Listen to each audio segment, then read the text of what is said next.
আমরা কিন্তু নিজেদের উদ্যোগে এই ভাসমান সেতুটা তৈরি করছি। একটা সময় কিন্তু এই গ্রামে কেউ মেয়ে বিয়ে করতে চাইতো না, নৌকা দিয়ে পারাপার হওয়া ছাড়া যাতায়াতের কোনো সুব্যবস্থা ছিল না। তাই আর এখন এখানে কিন্তু আমরা কষ্ট করে ব্রিজটা বানাইছি বলে এখানে কিন্তু হাজার হাজার মানুষ প্রতিদিন দেখতে আসে।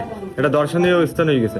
ভাই, আমাদের এই ব্রিজটার সংস্কারের কাজ করা লাগবে, কিন্তু কেউ তো একটা টাকা সাহায্য সহযোগিতা করতেছে না। ভাই, অনেক সময় নৌকাও পাইনি, রাত্রি বাড়ি যেতে পারিনি, এই মসজিদে রাত্রি শুয়ে থাকতে হয়েছে, তখন তো কেউ এসে দেখিনি।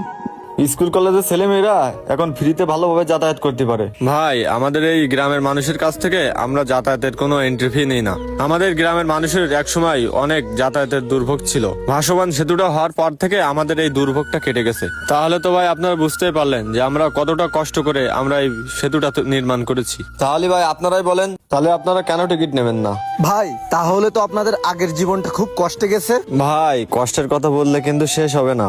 আগে যখন ঝড় বৃষ্টি শুরু হতো, খেয়াঘাটে কিন্তু নৌকা চলাচল বন্ধ হয়ে যেত। হঠাৎ কেউ অসুস্থ হয়ে পড়লে হাসপাতালেও রাতের বেলা নিয়ে যাওয়া যেত না।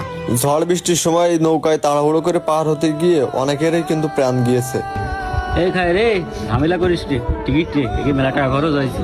ভাই, তাহলে সবকিছু বুঝতে পারছি, আমাদেরকে 12টা টিকিট দেন। ঠিক আছে ভাই, দিচ্ছি, এই নেন।